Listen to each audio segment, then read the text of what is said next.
Tak vítajte, som tu späť pri týchto pretekoch v Monaku, kde budeme jazdiť za Racing Bulls. Samozrejme, 40 to nebolo Racing Bulls, ale Vicarb a tu jazdíme v tomto nádhernom monopose. Tak poďme na to, takúto máme stratégiu.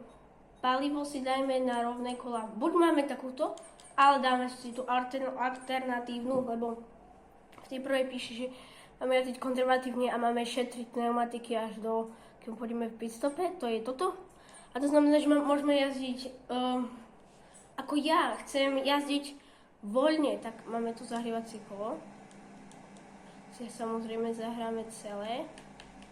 A na začiatku mi vo vysielačke mimo toho, čo som tu nahrával, mi inžinier povedal, že nebudeme mať rýchlosť tento víkend, tak lebo ja som si vlastne dal custom setup, ako ja som veľký, ako niekedy sa hrajem na takého veľmi veľkého o formule, ktorý vie všetko, ale niekedy som taký trochu sebepanovačný, že chcem mať všetko čo najlepšie, takže a tieto preteky určite budem chcieť vyhrať.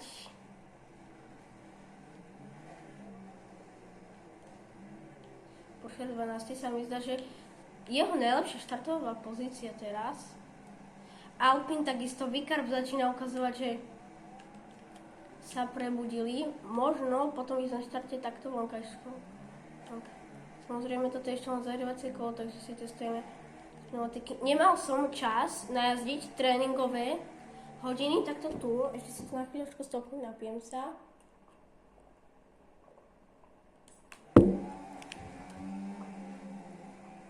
Takže späť k veci. Nemal som čas zajazdiť tréningové hodiny, proste tréningy tu, ale jazdil som dneska jazdil som možno poznáte mobilnú hru FX Racer. Kto áno, tak nech dá like. Môžete niečo napísať do komentára, nezabudnite sledovať. A tam som si natrénoval to Monako, vlastne tam úplne máte inú grafiku, úplne všetko iné, takže Perez, problémo. Vlastne Red Bull teraz teda v Bahrajne začal krachovať, už som chcel povedať. Red Bull neskrachuje, lebo má predsa zaparkovanie na fialovom, teda späť k veci má predsa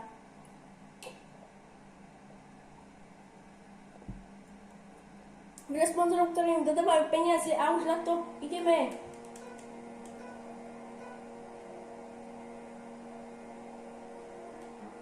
Vy som najlepší štarte, keď sa pozerám na krídlo toho, kto je preto, a toto bol strašne zlý opich.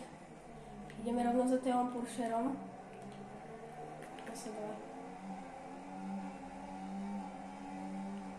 Vidno, že máme málo rýchlosti, lebo to preukazuje tu. Flashback.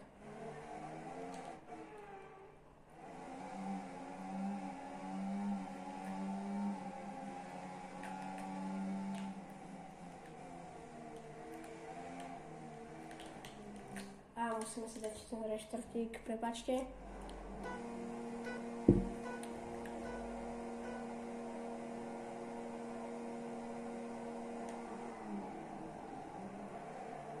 Bahrajne som mal ináč strašne dobrý opich. Mohol som si otočiť, lebo včera som mal takto mobil pri sebe. Rozdiel od predchádzajúceho štartu som nestratil pozície. No ako sa ťažko získavajú tie pozície a veľmi ľahko sa dajú stratiť. Teraz som nestratil jedno a ja som chcel práve takto zaotočiť. Ale mi tam vošiel Denis. Nemyslím, no, viete.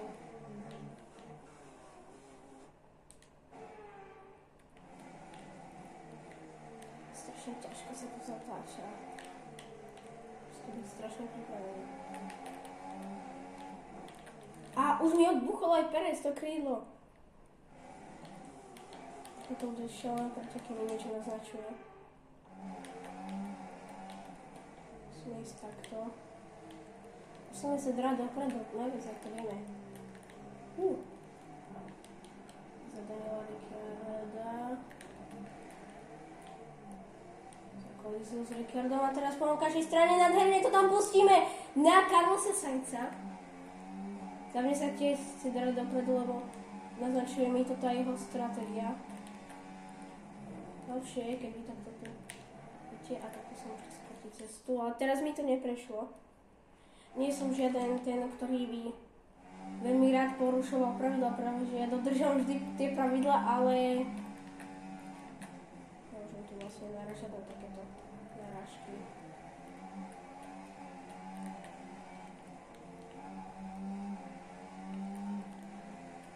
Musíme byť aspoň na pódiu, aby sme spadli v šampionáte nižšie. Zase si mám odbuchnuté krídlo, ja už tomu nerozumiem. Prepáčte, že toľko veľa reštartov, ale som straš. Šťažujem na ten výsledok. Teda na mňa presnejšie. Čo strane na Daniela Ricciarda za 7. mal by na to pochváliť. Fernando Alonso je vo vedení. Pravdepodobne získal tú pozíciu niekde na štarte. Samozrejme ako včera, teda aj ako teraz tu. Musíme dobehnúť Daniela Ricciarda a potom tam máme na stole nášho kolegu. Tento monopost pomalý zákruh tak proste nevie dotočiť. Všelijaké veci, ja sa to dalo. Musíte brzdiť skôr. To je to tajomstvo, ktoré mám. Vlastne nie.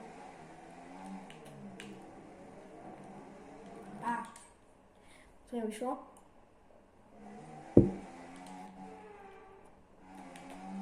Drobné pokluznutie.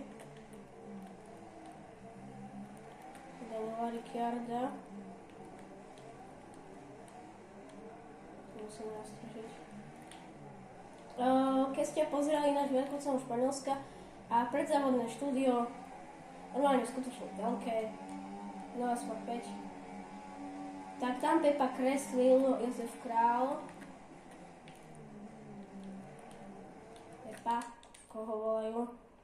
Tam by som mohol rozbiť.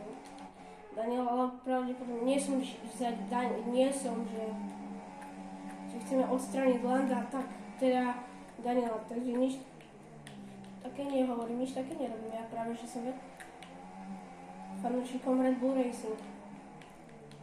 Predo mnou je juniorský tým Red Bull, mohol si teraz Ricciardo tak. Takže prečo tak? Skoro brz. A problém je tá nedotáčnosť. A ako v Bahrajne včera, veľmi dlho mi trvá, kým sa zahrajú tieto pneumatiky. A to nie je možné už.